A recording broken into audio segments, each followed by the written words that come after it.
I have 4 dogs at home, and I was noticing as I was sitting, one of them gave me a little good luck paw print. I love my dogs, and it made me think about my first dog. Do y'all remember your first dog? Do you have these little pink puffy heart memories of your first dog too? When I grew up in Cave Spring, both of my parents are teachers, so we grew up very poor. Things were hard. Things were very hard for us. And I kept telling my parents, please, I want a dog. A dog. Mom and Dad, come on. A dog. Who doesn't want a dog? And I laid it on pretty thick, and they said, Kristen, look, we just can't afford a dog. I mean, you know how hard Christmas is anyway. And I said, I know. Every year for Christmas, I'd get a sock. Which really ruined the next Christmas because I knew I'd just get the other sock. Right, so. And, you know, I was the youngest person in town, so I didn't have friends, and I used to play in the front yard. And then, one year, they started paving the road in front of Mom and Dad's house, so I couldn't even go play in the yard anymore. So the Mom and Dad, I want a dog speech went into overtime. Well, Christmas was coming. I was still laying on the dog speech and wondering what color the sock was going to be. Sure enough, Christmas morning came. I went downstairs. I found the lovely sock. It was brown this year. And I said, well, Merry Christmas, Mom and Dad. And they said, Chris, there's one more package. And I looked under the tree, and I saw it.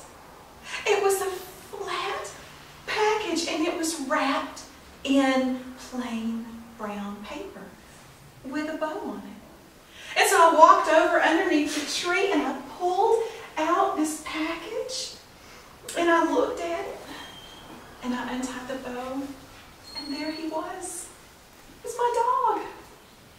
And I don't know how they managed to find the time to go out and get me a dog. What with the steamrollers going up and down the road pretty much all the time. But they did. Well, I unwrapped him, and I pulled him out of that package, and I knew immediately what I was going to name him. I was going to name him Flounder.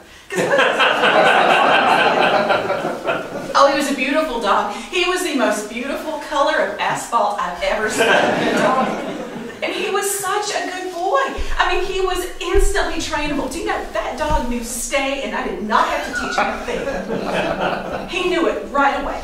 And he was great. He was absolutely great at fetch. I'd take him out in the front yard, and I'd throw a stick, and I'd throw Flounder after him. On windy days, sometimes he went a little to the left or to the right. But for the most part, he was dead on. And once I learned to tie that string around his tail, he'd bring it back to me. Because you see, Flounder had this one too. And if you hook the stick just right, Flounder would bring that stick around. He never chewed that stick either, which is better than the dogs I have now.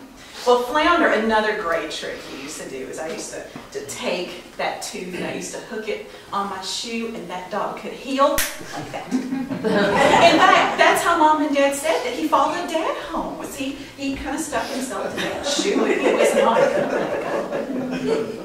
When I would ride my bike to church, I'd take Flounder and kind of, roll him up, put him in the basket.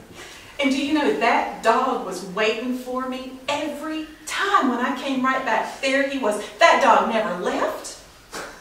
Ain't he wonderful? And he's such a good boy, too. He used to share his food with the neighborhood cats. And every night, see, Mom and Dad said that dogs don't belong in the house. So when they gave me Flounder, they also gave me what they called dogs need security. And so they gave me something called a cuddling rock for Flounder, and they said that when I put him outside, because he was not allowed in the house, in my bed, nowhere, when I would put him out in his little dog thing, Mom and Dad said to put the cuddling rock on him too, so he'd feel a little better, and he'd still be there the next morning. Well, every night I'd take him out, and I'd, tuck him underneath the cardboard box and put the cuddling rock on top of him, and I'd give him a big old bowl of food, and every day that dog shared his food with every cat in the neighborhood. It was so generous of him. So he was such a good boy.